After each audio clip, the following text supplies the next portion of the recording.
Hi, I'm CJ Hamilton. I'm an electrical safety trainer for the Inland Empire LMCC. And today we're going to show you a small demonstration what we do in our class on the electrical awareness safety class.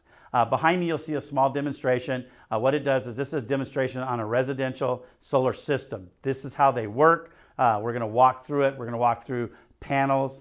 We're going to walk through modules, which panels and modules are the same thing. We're going to walk through DC disconnects. We're going to walk through inverters, how the inverters work, the AC disconnects, and the breaker in the panel. Okay, this is how the whole system works. It's just like this. So you got to remember, no matter what you do, no matter how big your system is or how small your system is, it's got to go through a panel, a DC disconnect, an inverter, AC disconnect, and a breaker in the panel. That's all they have. That's always how they work. So just remember that. We're going to start off with panels. To explain the panels, there's different types of panels. There's different types of language. Just sometimes you'll hear people talk about modules. Some people talk about panels. Modules and panels are the same thing. Okay, so that's kind of just a language deal. A lot of your contractors and stuff will talk about modules. Usually your homeowners will talk about panels because that's what we know them as. Okay, but they're the same thing. Okay, there's the panels together. Are put together are a string, so when they're in a line, that's a string. When you take different strings of panels, that's called an array. So you have panels or modules. In a line is called a string, and then all the lines together are called an array. So that's how the panels work. Okay, there's different types of panels. There's poly and there's mono. There's two different types of panels. When you see those, one's black and one's blue. The only difference is one's better for heat. So you'll see some, the ones in the polys usually in the desert area, and the monos usually up in the mountain areas. That's the only difference when you see the colors of the panels. We're going to go from our panels to our inverters now. Now, there's different types of inverters. There's string inverters, which you can see right behind me here. And if you can see on my panels, there's microinverters. Two different types of inverters. They both work the same. They both turn DC electrical into AC electrical. Now, when you have a string, we talked about a string or an array of panels that are running in series through them, you have to have what we call a string inverter. Okay? That means that all the strings are tied together. They come straight down to a DC disconnect and go into the inverter, turn DC into AC. Okay? Now, your microinverters are different. When you have a microinverter, there's a microinverter attached to each one of the panels. And right at the panel, it turns the DC into AC at the panel. So you no longer have this string inverter on the side of your house. There's different views on these. Actually, for a first responders review, the microinverters are the safest, because what happens if you lose power, it'll automatically shut them off right at the array. So there's no power going through the attic or anything like that. If you have a string array, and it goes to an inverter, somewhere along the line, through the house somewhere, from the arrays to the inverter, there's going to be a hot wire that runs. It's always going to stay hot to the DC disconnect. Okay, so we're kind of keep that in mind. So now we've talked about the panels or the modules. We've talked about the inverters. Now we're going to talk about how it gets from one place to another. Now it's pretty simple. All your systems will work the same, just like the one behind me. The reason I put this demonstration together is because this is what we call a one-line diagram. Now this one-line diagram is exactly how all systems work. Now they're going to be put together differently. Pipes are going to be run differently. They're going to look different. But if you were to digest each one of them, take them apart, they're all going to look exactly like this one-line diagram. You're always going to have panels someplace. You're always going to have a DC disconnect somewhere. You're always going to have an inverter, whether it's a string inverter or a microinverter. So you go panels, DC disconnect, inverter, AC disconnect, and then the breaker in your panel. They all work the same, no matter how big the system is, or no matter how the system's put together. They won't look like this because they're not going to be in a line, because they're all wired differently. But they work exactly the same.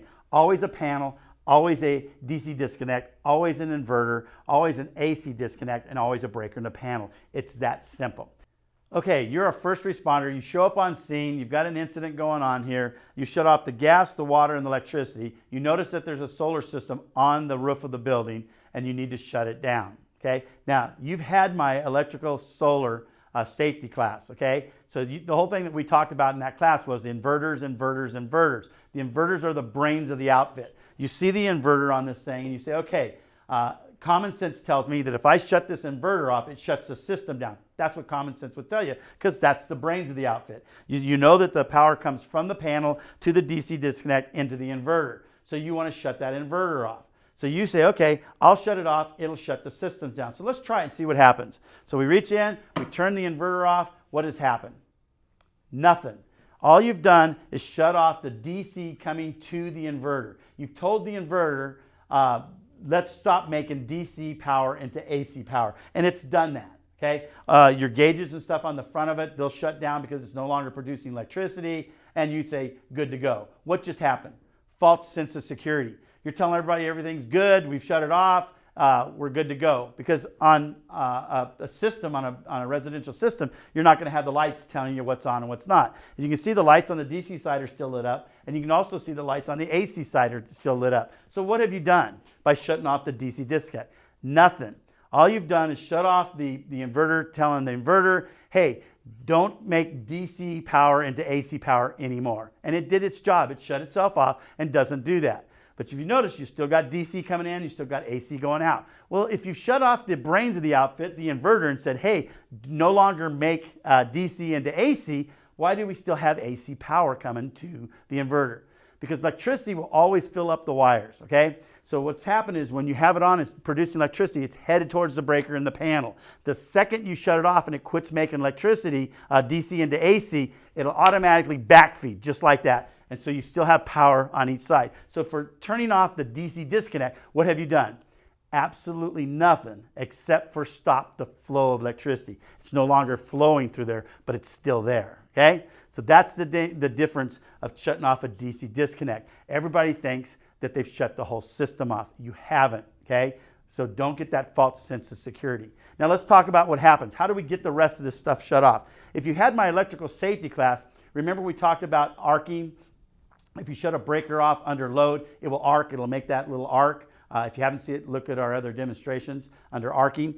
You'll see that arc, any breaker under load will be under arc. So what we want to do is shut the system down. So you get to the inverter, you shut the DC disconnect off. You get to the AC disconnect, you shut the AC disconnect off. You've shut power off to the inverter now. You've isolated the inverter. There's no DC power to the inverter and no AC power to the inverter. You still have power from the AC disconnect to the panel, and you still have power from the DC disconnect back to the arrays or back to the modules, okay? So that's what that's about, okay? Now, to shut off this, you've got to shut off the main breaker or the breaker to the solar system. Now you've shut off all the AC to the solar system. But look what we still have here. We still have the DC stuff going, okay? How do we shut the DC stuff off? So let's look at how we shut the DC stuff off. You don't, okay? As long as there's sun on these arrays, they're going to produce electricity. So somewhere in this building, there's always going to be a pipe or a wire that's hot with DC coming from the arrays all the way to the DC disconnect. That's what the first responders need to be aware of. That pipe, no matter where it runs in the building, or that wire, no matter where it runs in the building, it's going to stay hot. The only way to shut them off is to cover the arrays or turn off the sun. Probably easier to cover the arrays. Now, when you cover them, you can only cover them with a salvage tarp, black tarp, a dark tarp. Anything that's dark will shut the arrays off. You can't use a red one. You can't use the blue ones. They let too much of the sunlight through, they'll still come on. So this is a kind of a simple way of showing you different things of what you want to do to get the system shut down. The thing that we're doing in our class is we're trying to show you the best way to get the electricity contained in one spot. If we can show you how to get those things contained in one spot, then it becomes safer for the first responders because they know where the electricity's at. This is just a little part of what our electrical solar class is about. It's a 3-hour class. We go through all the parts of the solar system, why they're there, what they're made of, why they're made of that, everything there. I hope that you would like to get our electrical solar safety class and see it. It's a great class. This has just been a little part of our demonstration. I hope you like it. I'm C.J. Hamilton.